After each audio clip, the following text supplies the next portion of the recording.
Yeah, make that down there at Dubai Opera, Greece the Musical, back in town. Just one of a number of big shows to look forward to over the course of the next couple of weeks.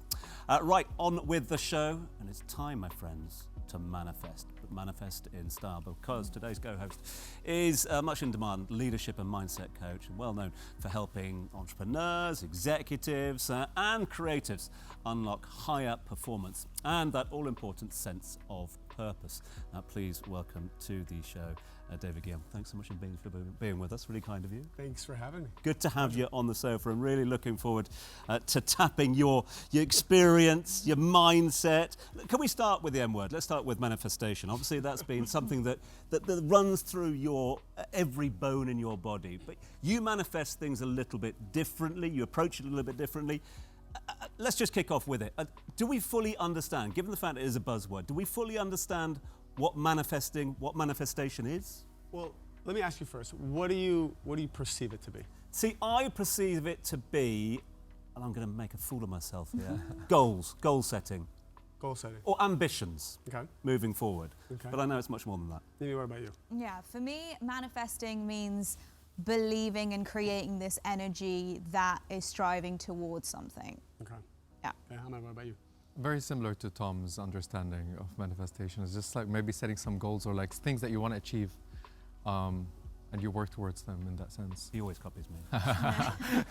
What to do. Well, no, I love these answers, and the truth is that all of them are correct.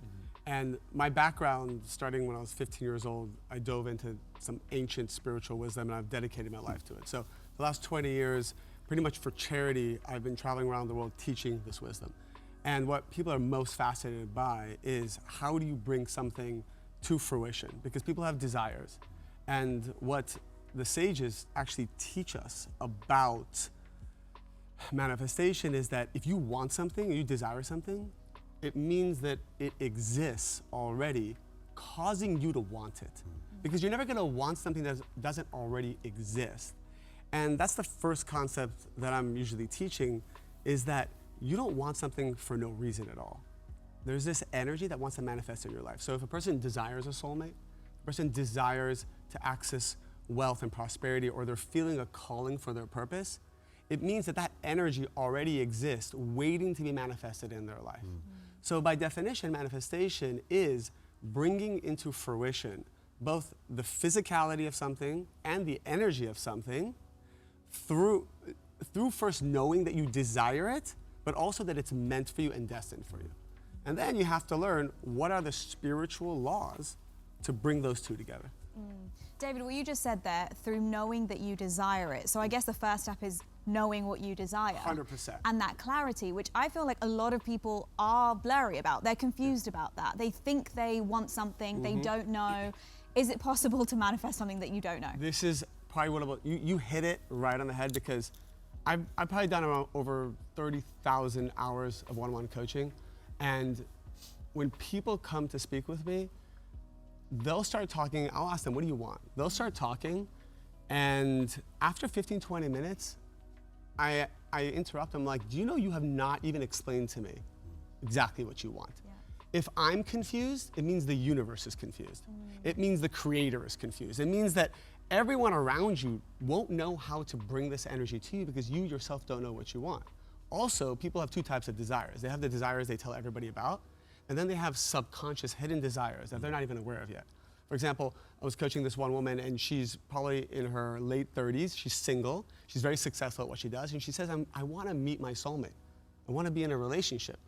And I said to her, I said, there's not one thing in your life that you have not been able to make happen or manifest. So why is it that you haven't found the man of your dreams? And what we got to was she had a subconscious desire of not wanting to be in a relationship. Even though she told everybody she's ready and she wants to have children and all these things, there's also another part of her that wanted freedom, that believed that having children would take it away, that believed having another man in her life is going to take away her freedom and independence.